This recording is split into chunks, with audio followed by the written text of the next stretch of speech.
Live from Columbia, this is Sports Talk on the South Carolina Radio Network. Be a part of tonight's show. Call us at 800-956-7266 or email talkback@sportstalk.com. Now, here are your hosts for Sports Talk, Phil Kornbluth, Kevin McCrary, and Tom Hayes. You're playing a two-time defending league champion at home. We went from down 50, getting pressed into oblivion, to down 8 the first league game against the same team at their place. Maybe we can take a step forward this year. There's no question Landry Noko has to play well in this game. He has to become a factor for us offensively. We got to do a better job of getting him the ball, and he's got to finish better. And good evening. Welcome into Sports Talk, South Carolina Radio Network. It's a big basketball night here in South Carolina. USC at home against Florida, 7 o'clock. Maybe, more importantly to many people, but we'd like to change the mindset. At halftime of that game, Steve Spurrier is going to talk to reporters for the first time since the bowl game. In terms of talking to a group of reporters, he has talked to Josh Kendall since the bowl game. But in terms of talking to the mass media, he's going to talk at halftime of that game, which is, important. But really, we need to have the mindset that the basketball game is the most important thing from a South Carolina standpoint. The Gamecocks seeking their 8th straight win, looking to open up SEC play with a victory against a Florida team struggling, having some personnel issues, down on scholarship players in terms of the numbers, and prime for the taking, Pro. Here's a chance for South Carolina to step up and prove that the good play that has gotten them to this point is for real and is something that they can handle their newfound success and apply it against a team that's used to being in the NCAA tournament and playing for SEC and national championships. So first of all, they have to hope that Mr. Frazier doesn't have the shooting eye he had last year. Yeah. At this time. And of course, Finney Smith is a tremendous run and jump athlete that can be a rim protector, and he can beat the front court of South Carolina up the floor. But, I would picture Florida being the wounded bear that's been poked and prodded and ready to just take out its vengeance on somebody. South Carolina be ready. And the people, they didn't get a warning yet. They saw what Ole Miss did in Arena. This is what conference play is like. I just love it because what did they say? Corn familiarity brings on contempt. Mm-hmm. And Ole Miss had a bunch of contempt last night, and they almost stole that game at Rupp Arena last night. So that tells Kentucky they've got a lot of work to do because the conference gauntlet in any conference you play in is going to be a rough ride. Yeah, speaking of the gauntlet, as we've documented here before, Clemson is in the midst of its ACC season opening gauntlet. Game number 2 after playing North Carolina at home. Oh, yeah, pack up the bags, go to Louisville, take on the Cardinals in the first home ACC game for Louisville. They'll be primed for that, no doubt about it. It's going to be a tough game for the Tigers, but maybe they'll bounce back. Maybe Brad Brownell will find somebody that can shoot, and they'll play good defense, and they'll have a chance with about 5 minutes to go, much like Ole Miss at Kentucky last night. Nobody gave Ole Miss much of a chance. They took that game into overtime and had a real chance. Chuck Reedy to join us here at the bottom of the hour to talk about his future. K-Max at the CLA. Back in a moment.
So I'm watching Ole Miss and Kentucky. By the way, that was Joe Rhett's son, who is now at Ole Miss. Big kid. He was at Tennessee State. I checked with the captain, Kerry Rich, if there was a chance that Rhett could have transferred home to South Carolina, but he told me South Carolina didn't have room for a one-year player, fifth-year guy. But he is a big kid. He's really grown up since he's left Columbia. Is it MJ Rhett? Is that right? So, yeah. Yeah. Anyway, so I'm watching that game. It's a great game. And I'm watching the post-game interview, and I almost puked. What's it called, Steak Man, when it starts coming up in your mouth and then you re-swallow it? You take it back down. What's it called? Reflux. Well, is that what it is? I don't know. I think it's yeah, that sounds good, bro. Yeah. Not full on regurgitation, yes. Right. I did that last night. Call a false alarm. I did that last night when they were interviewing Calipari after the game, and he had the nerve. This guy had the nerve to tell the ESPN reporterette that Kentucky, we don't have any juniors and seniors. Yeah, We're just does. freshmen and sophomores. He does have juniors this year. And, I'm like, you want us to feel sorry for you? You want basketball fans to have sympathy for you? That's when I almost puked, and I caught myself and re-swallowed. So, anyway, that was kind of the highlight of my night. 800-956-7266 is our phone number. Email talkback@sportstalksc.com. Let's go over to the Colonial Life Arena. KMAC has set up camp there. It's a big night. Is it a big night because of the basketball game, or is it a big night because Steve Spurrier is coming out of quarantine to meet with the media at halftime, KMAC? There's always a lot of buzz anytime Spurrier says he's going to speak, and these days, as shaky as everything seems to be in his program, real or not, there's definitely a lot of people wondering what he's going to say. USC, they don't know. I don't think anybody ever knows what Steve Spurrier is going to say. He might not know what he's going to say, but he's going to say something. We'll have that for you at halftime. But, oh, by the way, there's a pretty darn big basketball game here for South Carolina. The SEC opener for the Gamecocks taking on the two-time defending SEC champion Florida Gators. And some breaking news for you, Corn, Pro, Steak Man. John Horford, center for the Gators, will not play, suspended for a violation of team rules. He's he's a graduate, a big 6'10", 245, 8.3 points per game, 5.7 rebounds. So the big man inside will not be there for the Gators. Well, he wanted to go up and see his brother Al play against the Grizzlies tonight in Atlanta. That really, they're already a team low in numbers, K-Mac, and heck, if you're South Carolina, you try and drive on these guys, you get them into foul trouble. They don't have a very long bench. So I would think that this is certainly a bonus to South Carolina for their inside game. But still, even though Florida has struggled here out of the gate, they have great players, Dorian Finney-Smith. You got to be concerned about him. Alex Murphy. They've got 6 transfers on this team. Interesting way Billy Donovan has tried to build 7. This team. If the guy from South Carolina was Harris was. Oh yeah. Chris Walker, of course, another player who has not had a great start to the season, but he can get hot at any time. Yes. K-Mac. So these are the kind of guys that you have to be concerned about if you're South Carolina, and hope that they don't all find their game at one time tonight. And remember, the last time Michael Frazier played in this gym, he only made 11 threes, a school record for the Gators, and dropped 37 on the Gamecocks. So they might want to get a hand in his face. Number 20 out there, averaging 14 points per game, about 5 assists per contest as well, although his play has been inconsistent according to some of the Florida people. But he definitely played the game of his life, I would imagine, when he played in Columbia last year. No question about that. This should be a good matchup, though, size-wise for South Carolina. Finney-Smith is 6'8", but he's not very wide. He's 218. Horford's out of the lineup. That's 6'10", 245, so he's out of the lineup. That leaves a big hole. Did you say who's replacing him? I did not, and I had it, but I don't have it at I'm not at my seat now. I walked back where I could get a little more of a quiet place, so I don't have that name in front of me on who's going to be replacing him in the lineup. Could it be Alex Murphy? Does that ring a bell? Well, it wasn't Alex Murphy. I would remember that one. a different name, but it's not. You could give me a month, and I wouldn't be able to come up with it. Yeah. Okay. Well, I'm just wondering who they're going to plug in there. I think the big key tonight early on came back offensively because he has been playing good defense is to see how Sindari Cornwell comes off sort of his late coming out party up in Brooklyn, because every time they needed a basket real late in the last 4 minutes, he seemed to be coming up with and finishing with contact. So it'd be interesting to see how he plays tonight early offensively. Yeah, and he's a guy that he doesn't need to score to be effective and make an impact on a game. And a lot of people get caught up. They just look at the stats and say, well, how many points does he have? He only has 3. He needs to do more. But he's out there. He's a great defensive player, as all 3 of those guards are for the Gamecocks. And he's also a guy that he can rebound, he can pass well, and when he has to, as you saw against Iowa State, he can get a bucket. And maybe more importantly, he can get to the free throw line, and he's a very good free throw shooter. So there's a lot of ways he can impact the game without just scoring points. And they have other guys like Dwayne Notice and Ty Johnson that are more than capable of picking up the scoring load when Thornwell's held in check in that category. And I will make a bet with all 3 of us, including myself, that the first line, win or lose, that Coach Frank Martin will say when he gets to the press conference, wow, look at all the press here. I need Spurrier to speak at halftime at every game. Well, there's some people that on Twitter was up us a little bit. There's a few people that thought it might not have been the best move for Spurrier to do this at halftime and take away any attention from Frank Martin. This is not uncommon for Steve Spurrier to chit-chat with the media during basketball games. Usually they're honoring a player or the team being honored. That's not happening tonight. It's just strictly Spurrier with what they're calling an informal news conference or press gathering. So what he says, it'll be interesting. If he breaks major news that could take away from this game, I think that might not make Frank Martin and people in the basketball program very happy. Well, here's the thing. They don't have a Saturday home basketball game until Kentucky on the 24th. And that'll be a recruiting weekend for football. That is their big recruiting weekend for football. So I wouldn't be surprised. That'll be the weekend that they'll probably bring in the Independence Bowl trophy. They'll need a crane to lift that thing into the stadium. And so they'll lift that into the arena and recognize whoever they want to recognize, probably Dylan Thompson, Mike Davis, if those guys are still around. He might do another thing at halftime of that game because that's going to be when all their big recruiting weekend too. So, I understand what you're saying. It'll make to the fans, they're going to be focused on the game. There should be 15, 16,000 there, I would hope. They're going to be focused on what's happening on the court. During halftime, the media guys will scramble back there in the hallway and talk to Spurrier and then start putting it out on Twitter and what have you. And, this is the first opportunity. It's Florida. He's going to be there to watch the Gators.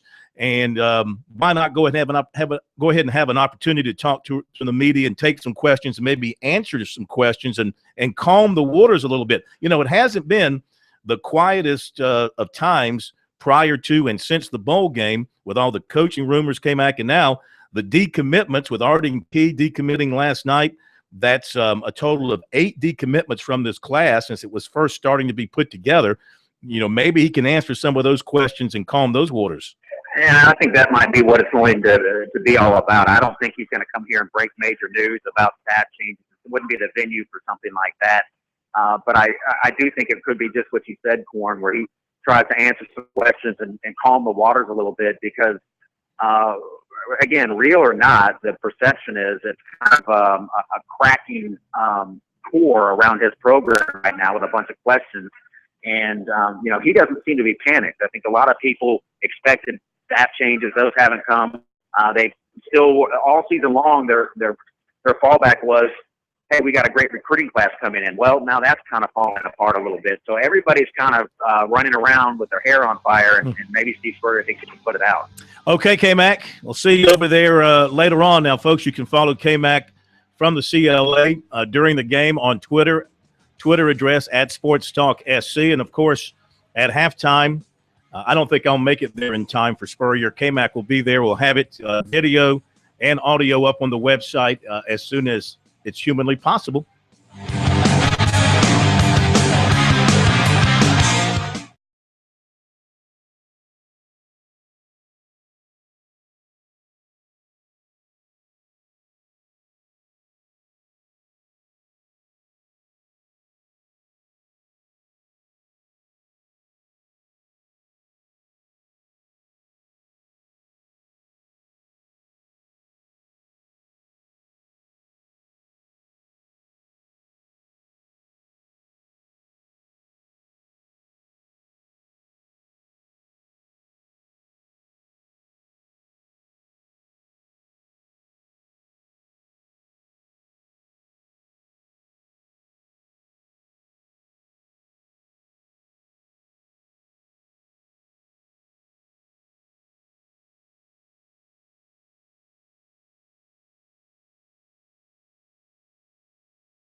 Let's see how our balloting for the State Player of the Year is coming along. Over 1,200 votes. Pharaoh Cooper at 43.5%. Vic Beasley at 39%. Cooper with 535 votes. Beasley with 479. Deshaun Watson third with 189 votes. You still have time to vote on our website, sportstalksc.com. Look on the right side. You'll see the poll, who is the State Player of the Year. We'll also tweet it out for you once again so you can catch it on Twitter as well. The website, sportstalksc.com. Of course, on Twitter at sportstalksc, and on Facebook, like us there, Sports Talk Radio Network. Some of the other news notes of the day, other basketball tonight. One other SEC game, it's Tennessee at Mississippi State. That's the 9 o'clock game. In the ACC, we mentioned Clemson, Louisville, 9 o'clock. That'll be on the ACC network. Earlier, NC State at Virginia, Syracuse at Georgia Tech, and Duke at Wake Forest. See how the Wolfpack can do against the number 3 Virginia. They've been playing great basketball all year. Don't expect Duke to have too much trouble tonight. Syracuse at Georgia Tech could be a pretty even matchup. And Clemson at number 5, Louisville again. I expect the Tigers to give a good performance here. They were a little burned inside by their performance against North Carolina. I think they're better than that. I think they know they're better than that. I think Brad Brownell knows he has a better team than that. He's just, right now you've got a group of players that they've been really up and down this year. They played very good in beating Arkansas and LSU, but they've had some head-scratching losses this year and head-scratching performances. It's been a real roller coaster ride for this team to this point. Well, the thing tonight is how does Brad Brownell deploy his troops? Do you go to 3 guards? Because other than Grantham, their bigs, Blossomgame is good about handling the basketball, but against that Louisville press, you don't want too many big men handling the basketball. So it'd be interesting to see how much he employs guards in the basketball game, because that might tell the story also. I think probably Ojukwu will get some time with Roper in the ball game. So you might see a 3-guard setup for Clemson in this basketball game just to protect the basketball. They need Noko to play bigger. He is averaging 9.6 rebounds per game, but of late has not played well. Rod Hall did not play well at all against North Carolina. He's got to give them more. Blossomgame has been maybe of the returning guys. Well, Harrison has also stepped up his game. Blossomgame has stepped up his game. And Grantham has been as good as advertised. But they're not getting that much off their bench to this point either, and that's been a bit of a problem. A little bit weak on the bench. Louisville will start big man in the middle in Mahmoud, 7-footer from Egypt. I think he walks like an Egyptian. Oh no, he blocks shots like an Egyptian. Well, I mean, he's only averaging he averages under 2 points and less than 3 rebounds a game, and you're 7 feet. He just say protect the rim, baby. But you got Harrell in there, as getting about 10 boards, and he's a great player. He'll be fun to watch. We'll be back with more sports talk in a moment. Chuck Reedy.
Okay, we're back at Sports Talk Wednesday nights from downtown Columbia. Phil Kornbluth, Professor Tom Hayes, State Man, Graham Pope, K-Max over at the arena.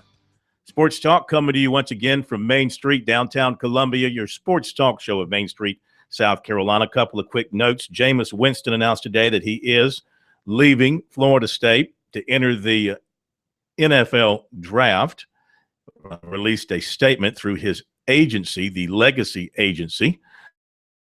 And so he's off to the NFL. So all of a sudden, that Atlantic Division of the ACC becomes much more interesting.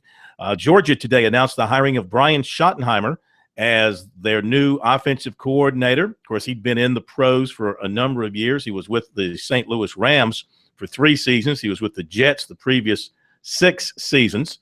So he's coming in to run a pro-style offense, to keep the pro-style offense that Mark Richt wants at Georgia. He's coming in to run that.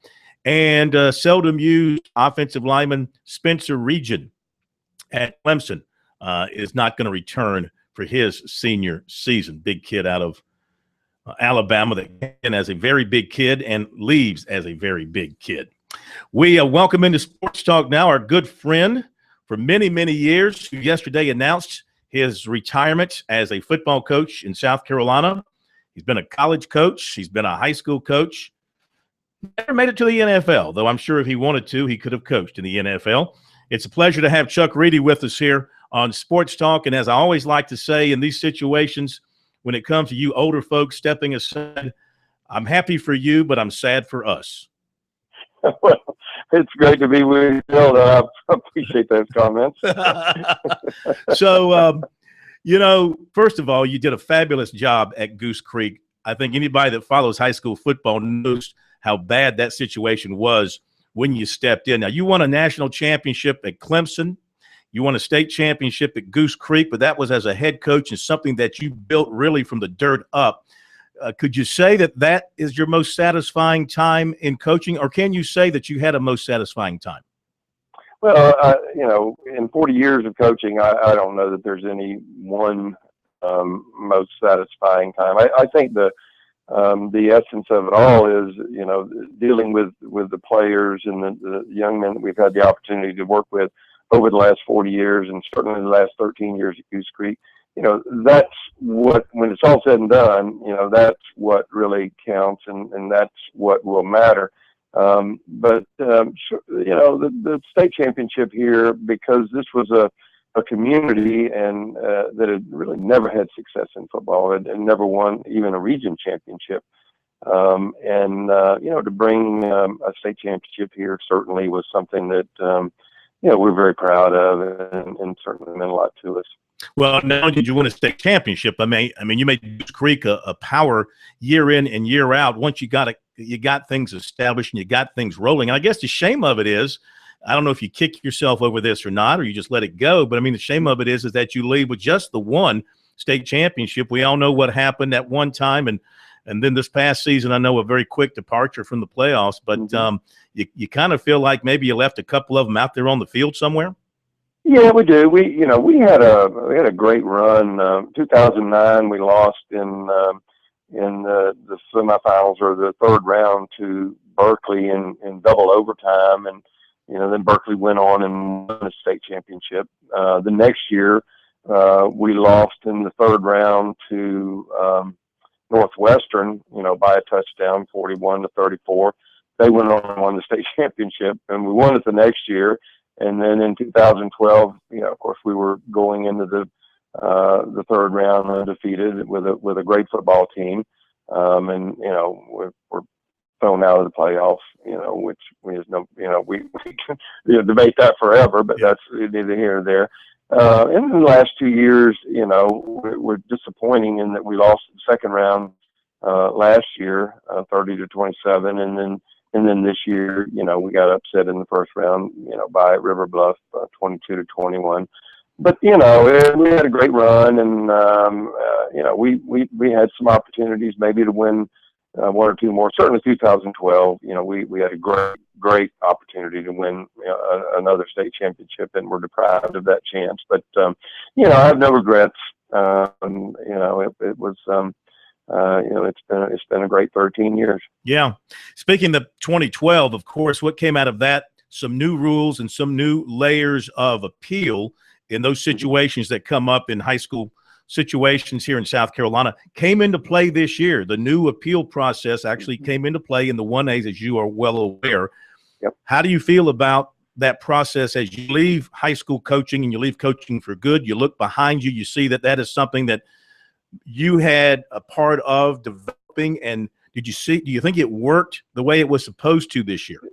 Yes, it did, and I'm very, very proud of the fact that that Goose Creek High School and Berkeley County were the ones that pushed that legislation forward, and and it barely passed, but we drove that and we pushed it to make sure that what happened to us would never happen to another school. And this year, it did come into play, and the reality is the rules look out for the kids, and they don't penalize kids for something that they have nothing to do with. And in a situation, without beating it to death, I mean, it was ridiculous, and and yet our kids who had nothing to do with it were deprived of an opportunity for a second state championship. And the other thing that, really is never mentioned is, we had a 38-game winning streak, which was the second longest in the history of 4A football in the state of South Carolina. And, and that'll never be recognized because of the high school league's really just stubbornness and hard-headedness and in the way they dealt with us that year. Chuck, I used to say that ministers never retire, but I added an addendum to that, and that is I don't think football coaches ever retire either. Are you going to be doing any type of consulting? Are we going to see you sneaking around on sidelines on Saturday or Friday night in the future? No. I've done it for 40 years, and I loved every minute of it, and I've been very, very blessed. I mean, how many guys are fortunate enough to be able to coach at Clemson and coach at Carolina, and then to have a job like I've had here for 13 years. I mean, I've been so blessed, and but you get to a point where if you're not careful, because what happens, it happened to me. I went the last 2 or 3 years each season saying, well, this is going to be my last year. And but you become so attached to the young men that you work with every day, and then at the end of the year you say, well, yeah, we're going, we'll have a good team next year, and I really don't. I'd like to coach, Tyreek Johnson, and I'd like to coach Javon Kinlaw, and whatever. And then they say, well, one more year, but then all of a sudden, your life is passing you by, and I'm still feel energetic and young enough to get out, and I've got a lot of other ventures, in the works, and I'm excited about them. So, we're gonna, I don't call it retirement, and that's I tried to make that clear yesterday. I'm just I'm resigning from the job, the coaching job, but transitioning in life to a different phase in my life. But you'll never coach again. No. I would, Goose Creek, I had no desire to coach anywhere other than Goose Creek. I mean, it's been the greatest, most rewarding and enjoyable experience that I've ever had in coaching. And I had no desire to coach anywhere else. Coach, hang on one more second if you don't mind. Got a couple more questions for you. Visiting with Chuck Reedy, as he mentioned, former Clemson assistant, USC assistant, Baylor head coach, where they called him Ground Chuck because he actually called a football game without a pass play. I think he called one pass that game and he turned it into a run. And, of course, at Goose Creek. Back in a moment.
right, back for a few more minutes with Chuck Reedy, who announced his retirement from football coaching yesterday after a long, distinguished career, most recently at Goose Creek High School. So is it simple enough to say from your days at Clemson with Danny Ford that Danny had the greatest influence on your coaching career, or would you go back farther to maybe your younger days around your family? Because I know you come from a football coaching family. Yeah, I mean, I grew up, in a very, athletic oriented family, and started going to college football games when I was 6. My first, we went to the Florida games and all the way until I went to college. My first game was, we went and watched Florida play Tennessee, and Johnny Majors was playing tailback. So that tells you how old I am, I guess. But no, Coach Ford, from a coaching perspective, certainly was the greatest influence, as far as my coaching career. I just, think, have great respect for Coach and being able to work with him for 12 years. And, I think a lot of things that I've done, they came from being with him. Mm-hmm. So when the end came for Danny in 1989, do you think you should have been named his successor? Well, there were 2 times that I was told that I was going to get the Clemson job when Danny left, and I think by all indications I was going to get the job. And Ken Hatfield, ended up there. I think they thought Ken Hatfield would be interested in the job. They were going through the motions, and he ended up being interested, and that was fine. And then when Hatfield was fired at the end of the '93 season, I was told several. Well, without getting into a lot of detail, sure. I mean, they actually came to Waco and sat with me and told me, what my salary was going to be and everything else. But that didn't work out either. And, that's the way it goes. I have no regrets, really no regrets about anything. I mean, like I said, I've been so blessed and I'm so fortunate to have had the opportunities that I've had. And, I wouldn't trade it for anything in the world. Absolutely. Do you, as you leave football forever, do you like what football has become? Not really. I think it's becoming more and more of like fast break basketball. Everything's about matchups, and you look at games and it's 66-60, and it's just crazy. And the game of football, as I treasure it and respect it, is a game of physical and tough and hard-nosed tackling and blocking. It's getting away from that. And, that's the way it is. And, a lot of people certainly like it, and I guess it's great for the fans. But, I'm an old school guy, and, I like the way that it was played, 20, 30 years ago. Yeah. I'm with you. The way Goose Creek still plays it, or has played it. I think any coach that would go back with a I formation and 2 tight ends would actually be out of the norm and would be surprising people and catching people off guard. Nobody knows how to defend that anymore. No, and that's the reason that we led the state of South Carolina 4 years in a row prior to this year in scoring and rushing. We well over 45 points a game 4 years in a row. And it's just because they don't know how to defend the run anymore, and they don't know how to defend any kind of option. Because everybody, every week is spread out throwing the football. And so when you line up in 2 tight ends and run the ball at people, they have a hard time defending that. So that's what was, that was so much fun to me, to be able to do something that I believe in and have success doing it, because, everybody else gets caught up in the fads, and most of the young coaches, they don't know much about option football and tough, hard-nosed football, because, they've not been around it. But anyway, like I said, it's been fun, and and there are a few teams. You watch LSU and even Georgia. They're a tough. They run the football. I heard you talking about the new coordinator, but Stanford. they line up and run the darn football. And Stanford. I mean, there are some teams out there that still do it and are very successful, but it's become a game of throwing and catching and matchups. I mean, and that's what it is. Listen, man, always great hearing from you. We wish you and Debbie the best as you move into this next phase of your adulthood, and we'll be talking to you and seeing you a lot. And we appreciate all the time that you spent with us here on Sports Talk over the years. That's Chuck Reedy, and we'll be back in just a moment.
All right, thanks again to Chuck Reedy for being with us tonight. Let's get into recruiting here on Sports Talk. Of course, you know by now that last night Arden Key, USC defensive end commitment at the time, announced his second decommitment from USC. And then early this morning, he tweeted out that South Carolina is still number one on my board, is how he put it. Nobody knows my situation.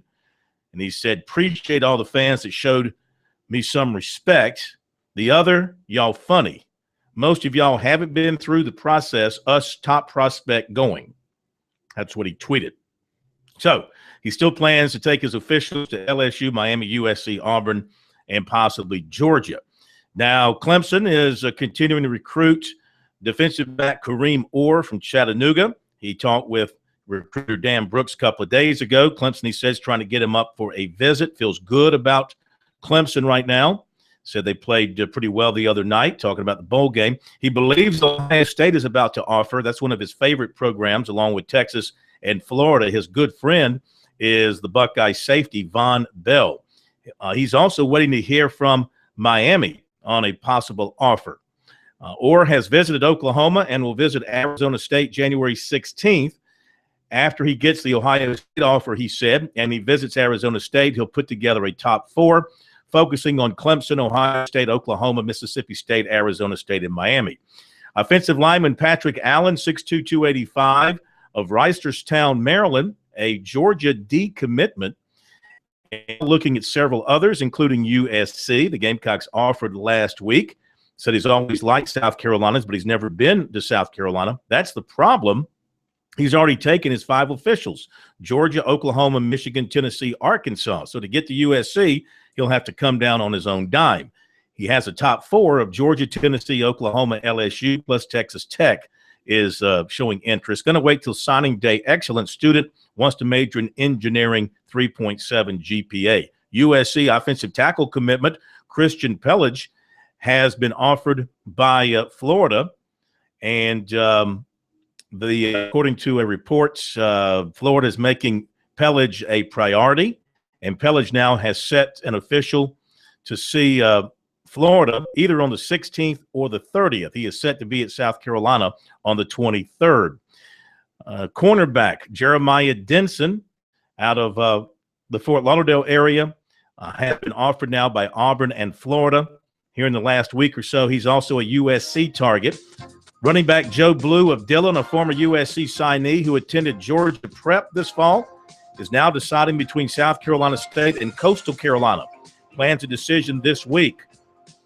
Myrtle Beach coach Mickey Wilson said his linebacker defensive end Marcus Chestnut has committed to Newberry. That was first reported by Ian Curran of the Myrtle Beach newspaper.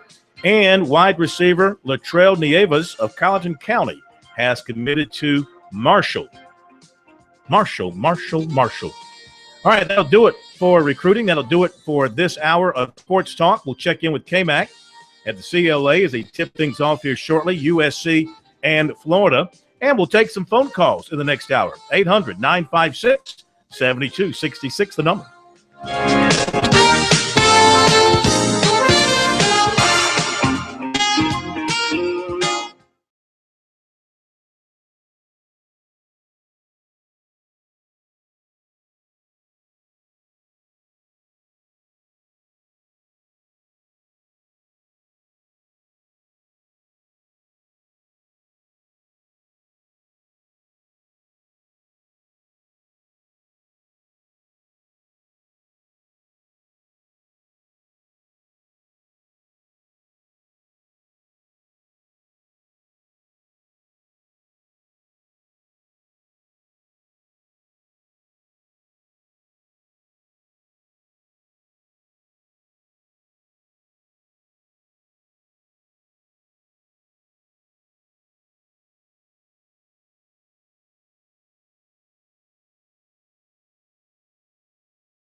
Live from Columbia, this is Sports Talk on the South Carolina Radio Network. Be a part of tonight's show. Call us at 800-956-7266 or email talkback@sportstalksc.com. Now, here are your hosts for Sports Talk, Phil Kornbluth, Kevin Murray, and Tom Hayes.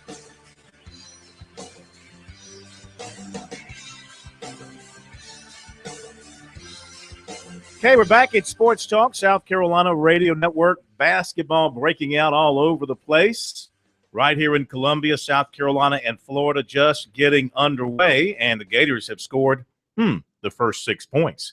6-0, Florida lead about 3 minutes in to the game over the Colonial Life Arena. But it's basketball, and we all know everybody goes on a run. The Gamecocks have missed their first 3 shots.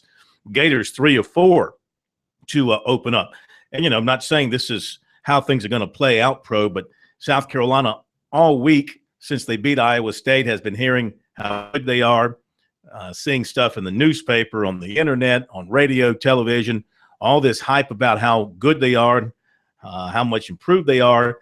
And you have to be careful when you play a team as good as Florida can be. When you're home, you kind of feel like you're secure at home. You don't bring the edge with you that helped you get that 7-game winning streak, and all of a sudden you find yourself playing from behind and dealing with a team that knows how to go on the road and beat good teams like Florida has done over the years. I just think Florida's desperate. I mean, they've lost 2 straight, and they haven't looked good doing it. So I think they want to come out and just play good basketball. That's the big key. And, of course, you have the Warriors mentality and when you're on the road, and they've got it. So Billy Donovan's coach team is not going to lay down for you. You're going to have to play good basketball. The interesting thing is last night, for instance, Kentucky went off to a 12-0 lead, and they kind of relaxed, and then suddenly Ole Miss caught up, and they were in a dogfight. They went in overtime. Well, NC State's out to an 11-3 lead on Virginia in Charlottesville. The Gators, they do not have the center in there, Horford. He's suspended.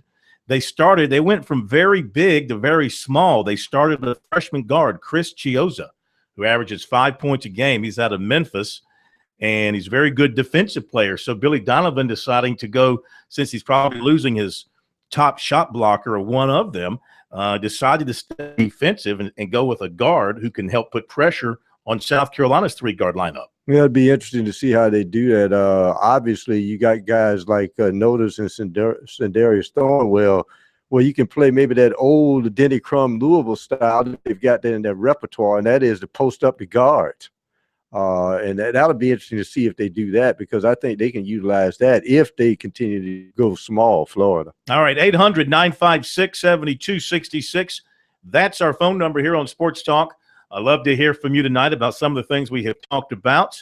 Are you getting into college basketball now? Are you starting to get a feel for the round ball and starting to think about, hey, this could be a pretty good year in the state of South Carolina with what some of the teams are doing? Or are you still stuck in football mode and you're more into recruiting than anything else? Of course, we'll take your recruiting comments and questions as well. What do you think of Arden Key? Where do you think Arden Key will land? Is he just playing the Gamecocks and the Gamecock fans, or is he seriously considering going to these other schools? And do you think the Gamecock class is coming apart?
All right, update from the Colonial Life Arena, and Florida, 5 minutes in, leading South Carolina 12-6.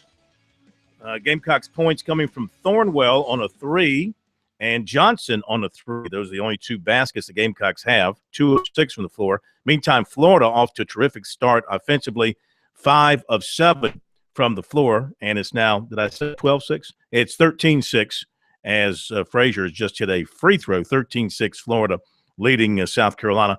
To the phones we go. Billy in Florence, thank you for joining us here tonight on Sports Talk. How are you?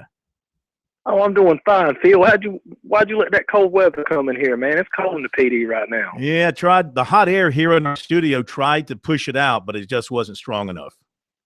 Oh, man. Okay.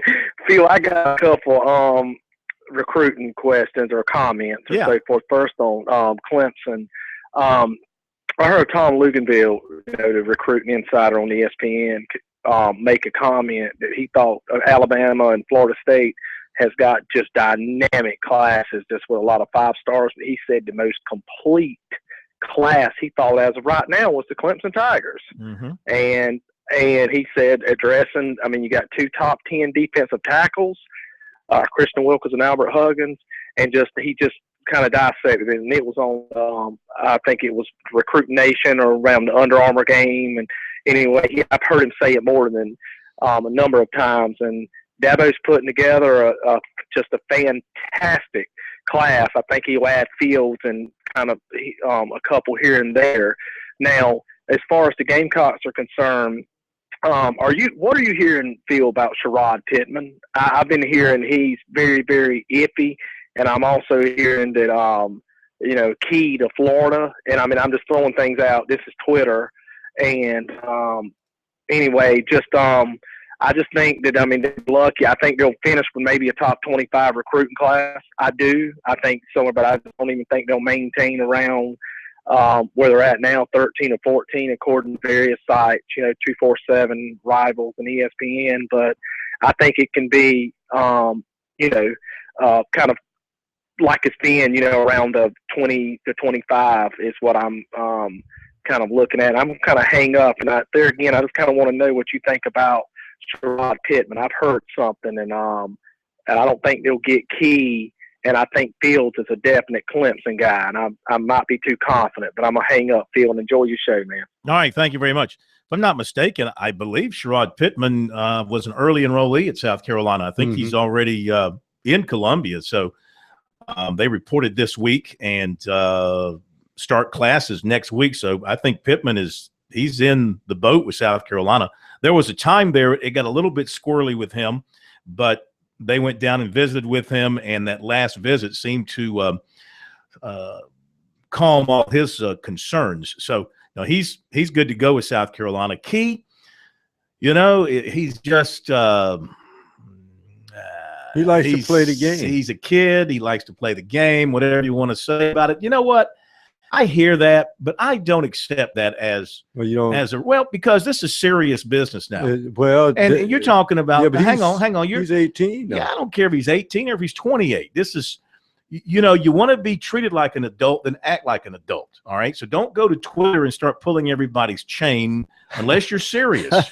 And I mean this, Shameik Blackshear sent Gamecock fans into an absolute heart attack tizzy last night because he tweeted a few minutes after Key decommitted, maybe like an hour or so, Blackshear tweets out there that, boy, it's going to be really interesting come February 4th. South Carolina or Florida State? That's what he put on his Twitter. Well, can't you do like Dabo? Doesn't he have the system where where you're not committed, you're not all in? That's a select system. Oh, okay. It's not a policy. It only applies to those who he doesn't think are the really great players. Oh, okay. I don't think he applies that to the really great ones. But anyway, and then, of course, Blackshear puts up on Twitter a few minutes later, oh, just kidding. Going to South Carolina all the way. But my Spurrier put up on Twitter, okay, all right, we'll move on then. Well, my point is, if you want to be treated like an adult, and this is serious business, believe it or not, act like an adult. If you are seriously undecided, then fine. Take your visits, look around, and make an ultimate decision. But don't play with the school and don't play with its fan base. I'm not just talking about Arden Key. I'm talking about any kid Yeah. out there. I mean, why? That's not the kind of attention you want to have. And I know at the end of the day, if he ends up being a Gamecock, for example, the fans it'll be all forgiven. And I'm just saying, in this case, South Carolina, it could have been the same thing with Kim Dichie at Clemson a couple of years ago. If Clemson fans were upset with the way he played them before decommitting and ending up going to Ole Miss, but had he ended up going to Clemson, all would have been forgotten and forgiven. Well, here's the deal. I think probably from the standpoint, as you say, being an adult, part of being an adult is tempering expectations. It always, what do they say in business? Promise low and over produce. Mm-hmm. And when you look at this kid's body type as it is now, I'm just talking seriously from a football standpoint. Who do you think hits the field first, Dante Covington or Arden Key? Well, I mean, Arden Key is a very talented player. Yeah, but Dante he's Covington is an older player. So was English when he came into South Carolina. And they can't put no weight on it. I mean, sometimes these kids have expectations that they're just going to come in and blow by these big SEC linemen, and it ain't going to happen. You know, this is understand what's going on here too. Now, I'm just checking out a report here by J.C. Sherbert on the Big Spur. If I were Lorenzo Ward or a member of the South Carolina defensive coaching staff, I would never again talk to anybody from these websites or provide them with the information that they constantly seek, because J.C. Sherbert writes that Penn State defensive coordinator Bob Shoop is interested in a position at South Carolina. Now, he's not going to go. Position? That's what he writes, okay. A position at South Carolina. Unless he's being fired at Penn State, he's not going to be interested in a position. He'd be interested in a defensive coordinator position. Last time I checked 2 minutes ago, they didn't have an opening on the defensive staff. And, you know, this kind of stuff doesn't do any – and JC's a Gamecock guy. I mean, he's a national guy, but he's a Gamecock, and he owns the Gamecock 24/7 site. What good does he do the Gamecocks putting that kind of garbage out there on the internet, suggesting that Bob Shoop could end up at South Carolina in a position that's not even open yet, when South Carolina is bailing water with its recruiting class and doing everything within its power to hold on to the players that they've got, and knowing that Lorenzo Ward in particular is instrumental in holding on to a number of the defensive players they have committed in this class. So all you're doing is undermining the program that your website makes money from to cover and write about. That making sense to me. Mm-hmm. But that's just me. And you know, it's interesting you mentioned that, because here's the key point I think about fans, and that is, from a South Carolina standpoint, what South Carolina does to recruit is their coaches really build relationships with players, because the name South Carolina still is not going to resonate to a lot of people the way an Alabama, Auburn, and those type of schools will resonate. So their job is to build relationships. Now, Alabama can fire a coach tomorrow, and Nick Saban picks up the phone. Well, you still coming out? Well, I love Alabama. Yeah, but when you're at a school like South Carolina, your coaches have worked night and day to build personal relationships, and a lot of times that's what brings players to a burgeoning program like South Carolina, which is why I kept saying during the season, be careful, fans, what you wish for calling for coaches' heads, because you tear up the railroad tracks of all the relationships they've built over the last few years with high school coaches.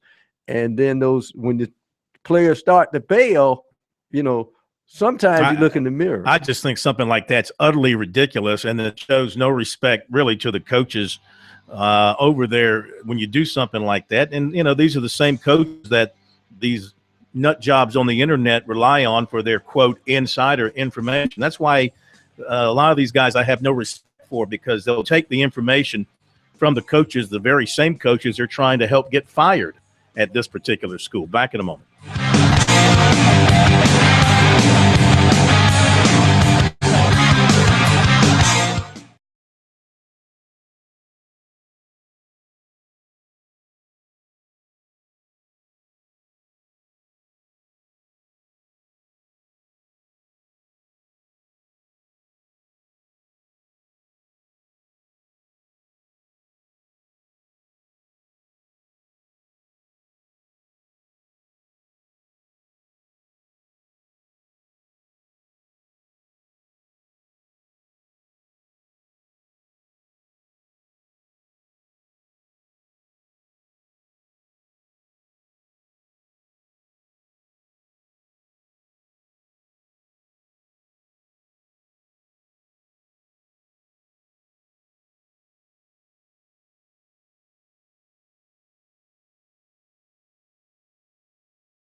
All right, it's tightened up over the CLA. Florida up 17-15, 11-14 to play in the first half. USC finally making some shots up to 42%, and Florida's cooled off to 55%. 4 turnovers on each side, and USC out-rebounding the Gators 7-5 at this point. However, Florida with 8 points off the bench has been a plus for them. And those 8 points, all by Michael Frazier III, who is 2 for 2 from three-point land, 2 for 3 from the line. So he's off to a good start with 8 points. USC led by Ty Johnson with 6, and Sindarius Thornwell has 3. 17-15 Gators midway through the first half. To Billy in Greenville we go next. Hi, Billy, and welcome into Sports Talk. By the way, the Gamecocks on a 9-0 run right now. You're on the air, Billy.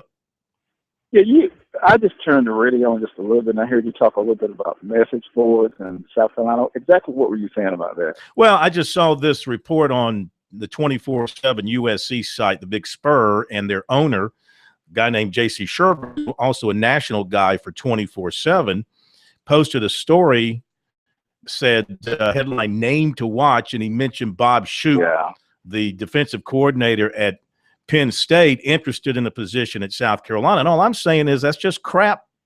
That's just a crappy thing to do to the coaches at the school that you cover. You're undermining them. You are also putting out there for the fan base the ongoing idea that a change may be imminent, though the head coach has steadfastly refused to say that that's the case. And the other thing is, to me, it's what's the word I'm looking for? I'm drawing a blank. You know, these guys, on the one hand, they want the help of these coaches when it comes to recruiting and inside information. No, it's hypocritical. That's the word I'm looking for. It's hypocritical. On the one hand, you ask these guys for help and inside information and recruiting lead. On the other hand, you're out there proposing other coaches to come in and take a job or two. And that just gets under my skin. Yeah, it's interesting that you say that, because this morning I'm a subscriber to one of those, and I just got to a point where those message boards are so negative. I mean, on one hand, we would like the program, the recruiting to be doing a little bit better than what it's doing. But at the same time, when you start acting like you're more intelligent than Steve Spurrier, I just think that's crazy. Well, there's not one person, and maybe I'm wrong about this. There aren't many, if any, people who post on those message boards behind fictitious names who would say to the face of the coaches what they say about them on the message boards. They would not walk up to Lorenzo Ward and say to his face, you're the worst defensive coordinator in the history of football, blah, blah, because they don't have the guts to do it. Doesn't take any guts to go on a message board and do something like that. So that's why I pay no attention to what's on message boards. Thanks for the call. More Sports Talk coming up.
Real good game over at the Colonial Life Arena, Florida.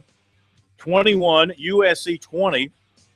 Just under 8 minutes to go. They're in the media timeout now. It's 7:52. USC had gone on a nice, I think it was an 11-0 run. Florida has held the lead most of the way, 21-20 now. Let's go to the CLA. K-Mac is there. It's very loud. Hopefully he can hear us. He can give us a summary of what has transpired so far. K-Mac, do you read me? I do. Corn, they say basketball is a game of runs. Florida scored the first 6 points of the game. The Gamecocks answered with a 6-0 run. The Gators with an 11-0 run. And the Gamecocks answered with another 11-0 run. And it's been a little back and forth since then. 21-20 the score. Gators on top, 7:52. Ty Johnson leading the Gamecocks with 8 points.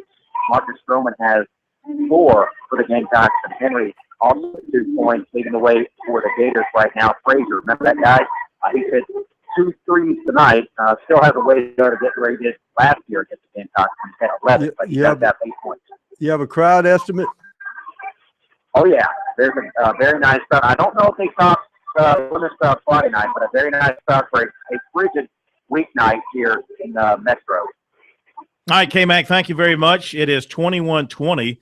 Gators had an 11-point lead at one point. The first 5 minutes of the game. Remember, the Gamecocks got off to a slow start. USC has not led in the game, but they have fought their way back. Both teams are now shooting 50%.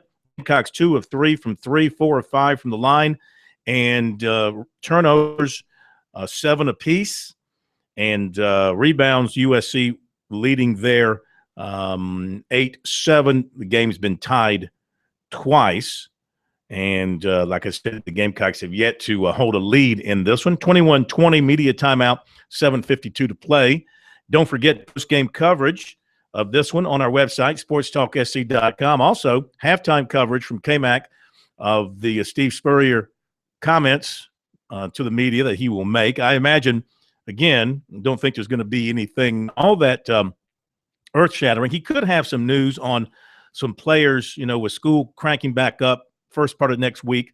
He could have some news on some guys not coming back. That would be one thing that he could share, guys who decided to transfer, any other academic issues, things of that nature. Did some checking today on Shaq Rowland, and that's a situation that within the next 5 days needs to be resolved so he can get into school somewhere. Would not expect it to be anywhere near here. He's going to have to go Division II because he did not graduate from USC, so he can't transfer to the FCS level. He's got to go to Division II. And I think they're looking I don't know exactly where they're looking, but I think they're looking outside the state of South Carolina. So that could get worked out in the next 4 or 5 days. And what else do we have? That Virginia-NC State game started up being NC State up. Now it's what? 29-20 Virginia. Virginia's put together a nice run to go up 29-20. If you want to join us, 800-956-7266, the phone number. A few other notes to pass along to you on this Wednesday night. The Braves made a deal today as they signed left-handed reliever Josh Outman to a 1-year major league contract. He is 30, 4-0, 2.86 last year in 40 appearances with the Yankees and the Indians.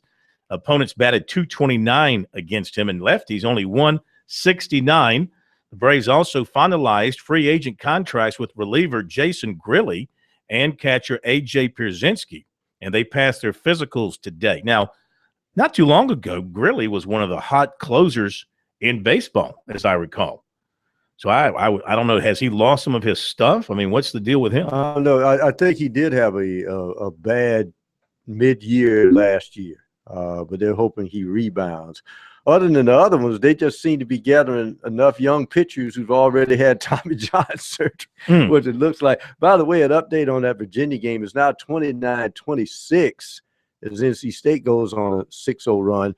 And a good one in Atlanta where it's very, very frigid.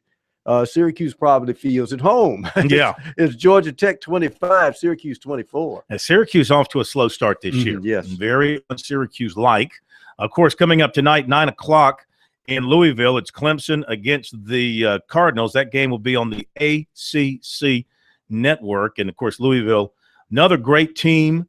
they will start the lineup that goes 7 feet, 6'8", 6'5", 6'1", and 5'10", and they like to turn you over. They score a lot of points. They've only lost once this year. That was 8 points to Kentucky at home. Last 2 games, they beat Long Beach State by 15, and then their ACC opener was Sunday at Wake Forest. They won by 9. So Wake Forest, which is not a very good team, playing at home, did play the Cardinals to a 9-point game. Louisville did score 85 points, gave up 76 points. It's interesting. We talk about matchups and games, and every game takes on its own identity, but it does say something. And the national people, Kentucky, did they take Ole Miss lightly? Here's one of the things that Frank Martin was talking about. If something is happening, it's Kentucky. It's not the fact that maybe Ole Miss has a good basketball team. Mm-hmm. And Ole Miss has had some stumbles on the way. Didn't they lose to USC Upstate or one of the schools, I think? But you think about Kentucky going into the KFC Yum Arena and holding Louisville to 1 assist for the entire game. And yet, for the most part, Ole Miss was finding success moving the ball against the Kentucky defense. So, might have to wake up and find out, because South Carolina, that's where they head this weekend, because they got to go to Oxford, Mississippi. Yeah, it's not going to be easy for South Carolina. I know everybody's hyped up about the Gamecocks coming off the win over Iowa State and the kind of pre-SEC season that they had, one of the best showings for a Gamecock men's basketball team in a lot of years. But in the SEC, number 3 RPI at this stage of the early season. My point is it's not an easy road. Alabama's had a good win last night. Vanderbilt had a good win last night. Mm-hmm. These are teams South Carolina's going to have to play in the weeks to come. So South Carolina is not so good that you think they can just waltz through the SEC and have this sort of great record. I mean, they're going to have to scratch and claw for everything they can get. As we were saying last night, if this team could win 8 or 9 SEC games, that would be a major step forward for the program. Yeah, and I'm thinking if you're thinking tournament, if your conference at this point, before really you've gotten into conference play, has an RPI of 3, that tells me, Corn, that if you at least are at 500, you should make the tournament. Mm-hmm. Because if South Carolina say goes 9-9, that would make them 18-12. They should get in the tournament. And it'll be interesting to see how this handled. And so that and of course that's a lot of that's predicated on what your opponents do. And Oklahoma State has looked good since they lost to South Carolina. Mm-hmm. And you think Iowa State, who knocked off Oklahoma State last night, is going to do well in their conference. So that builds your RPI based on the opponents that you've already beaten and how they do in their respective conferences. And I think right now the Big 12 is right after the ACC as far as RPI is concerned. So it'd be interesting to see how this works out. Now, Florida not showing any signs of cracking. I mean, it's 27-23 Gators. They have led from the outset, 5.5 minutes to go in the first half, and they withstood South Carolina's run. Florida got out to the early lead, and South Carolina made its run. Florida has withstood that, and Frazier now with another basket. He's got 10 points. Boy, he loves playing in Columbia. No question about that. Ty Johnson with 11 for South Carolina. He is single-handedly carrying the offense. You see, this is where, this has really been a one-on-one offensive game for the most part. Frazier got 10, and Johnson's got 11 for South Carolina. So the Gamecocks need some other people to start stepping up. Thornwell needs a nice second half. Notice this is where the Gamecocks are missing something. Dwayne Notice, who has been the Gamecocks' leading scorer and has been red hot, has not scored in this game. He's 0 for 2 from the floor. And so they need him to obviously pick it up in the second half. The good thing is the Gamecocks have only 6 fouls. The bad news is Thornwell's got 2 of them. Nobody else is in any real foul trouble. We'll continue.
Star fractured one of the small bones in his foot.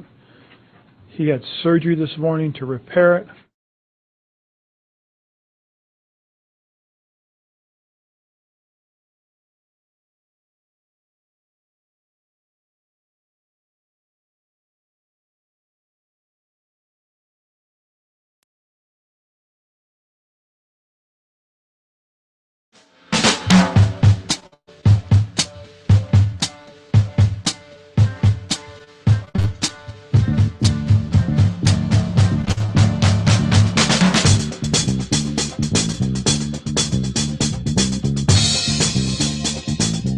At the media timeout, under 4 minutes, 27-27, USC and the Florida Gators. I get the feeling that the Gamecocks could get the lead, maybe get a little bit of a working margin.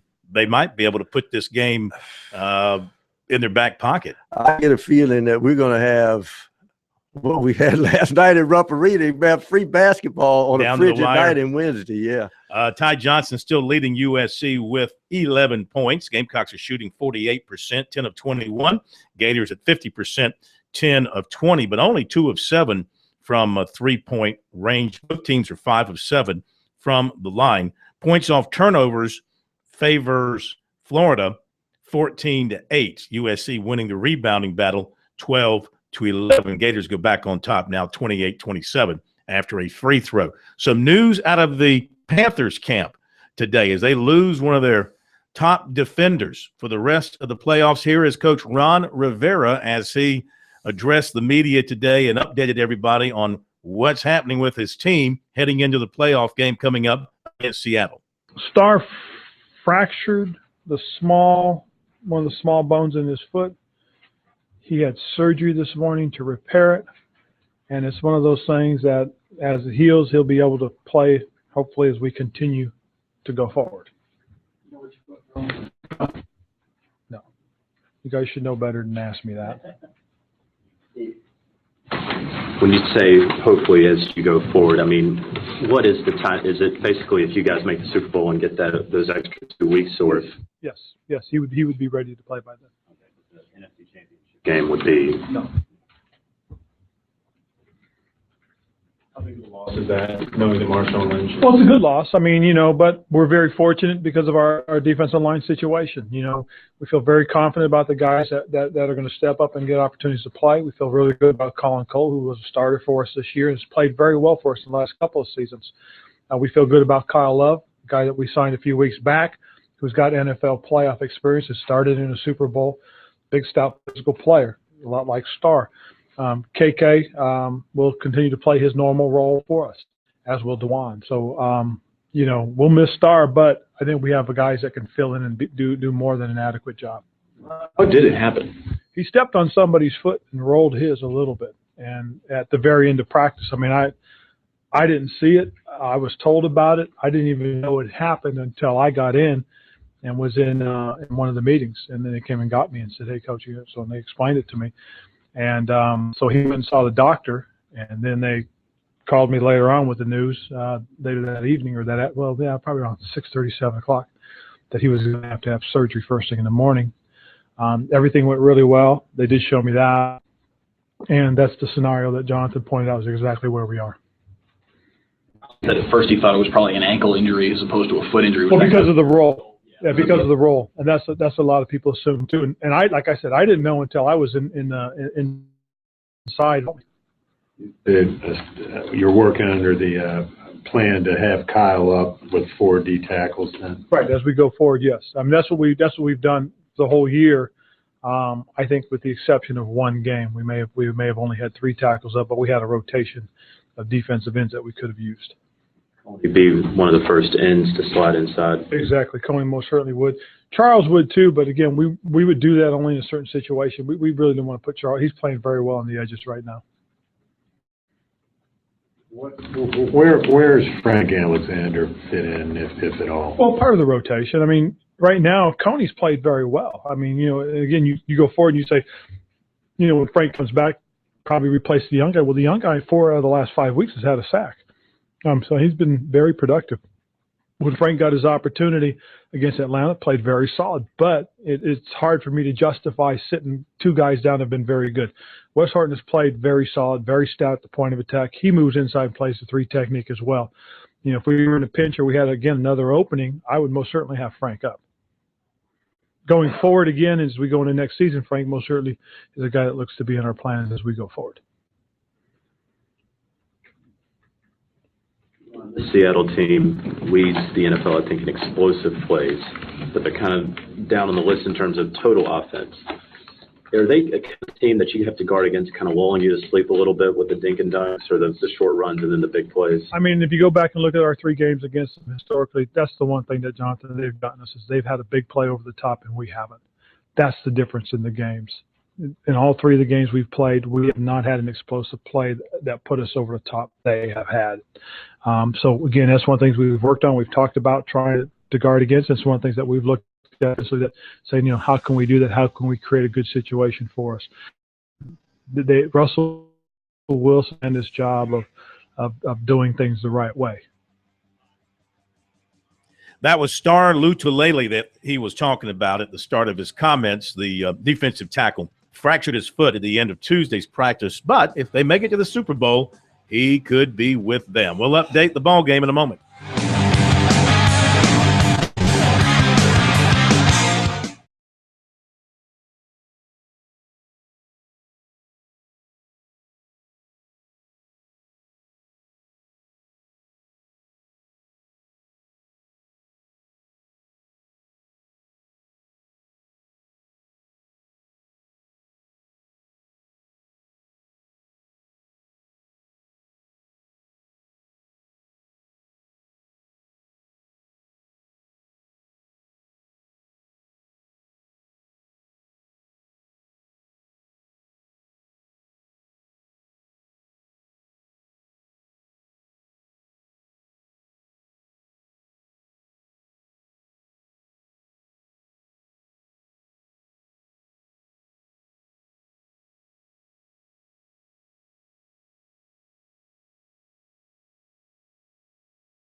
All right, slow-moving first half over in Columbia.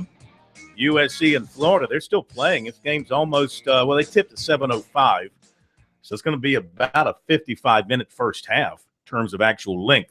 31-31 with 58 seconds to play. So they've got a good one going. Florida led by 11 early. Gamecocks came back, tied it up. I don't believe they've ever had the lead. Nope, they've never had the lead in the ball game. They're going to get a chance because Florida just turned it over for the 10th time. So the Gamecocks are either playing their typical good defense or the Gators are just a little bit sloppy out there. Again, if you're South Carolina pro, you're going to go in either with the lead, tied, or just maybe a possession behind, and you're doing it with your leading scorer, Dwayne Notice, not having scored in the first half. Well, that's why it's good to play team basketball. The one thing South Carolina has had is good ball movement. And other than guys just counting on Notice to score, he's been taking threes, but he's been reticent to take those threes since he struggled, I guess, in the last game against Iowa State. But he's got to do his thing in the second half. Well, he just knocked down a three. And so the Gamecocks have a 34-31 lead with 37 seconds to go. So Notice is on the board with his first basket, but he's only taken 3 shots. The shooting's been pretty well spread around. Johnson's taken 6. Henry's taken 6 shots. Here's the other amazing stat. The other amazing stat of the first half, Demetrius Henry has played in the first half. He's got 4 points and 0 fouls. Yes, that's the shocker, I know. 3 rebounds, 4 points, and 0 fouls for him. That's a good sign. By the way, South Carolina. And I will stick up for him the other day, because that late foul, the point guard did not wait for him to set the screen, and that's what got him in trouble. That's why he got that late foul that gave Iowa State the chance to tie the game. By the way, in the ACC, 2 good games at halftime. Syracuse 28, Georgia Tech 27. Halftime at Virginia, 32-31 Cavaliers. All right, they've gone to the half. USC is on top. Their first lead of the game. It took them almost all of the 20 minutes to get there, but they're up 34-31 at the break. Gamecocks shooting 50%. Gators shooting 46%. It's Ty Johnson leading USC with 11 points, 4 of 6 from the floor. Leading the Gators is Michael Frazier III off the bench with 10 points. So we'll see if the Gamecocks can hang on. We'll see if the Tigers can upset the apple cart up in Louisville in about an hour on the ACC network. Coverage of this USC game from us will be on our website, sportstalksc.com. And, of course, we'll do what we can with the Clemson-Louisville game as far as the information that comes out from Clemson Sports Information following the game. Any final thoughts there, Pro? I think it's fantastic. South Carolina has been entering the Commonwealth for a lot of years, playing Kentucky, and now Clemson gets to see Tobacco Road. Now they get to see what the Commonwealth is like with basketball crazy fans tonight in Louisville. Yeah. Well, their history on Tobacco Road, let's hope they don't repeat it in the Commonwealth, because it wouldn't be good. Thank you, Steak Man. Have a great night, everybody. We'll see you tomorrow.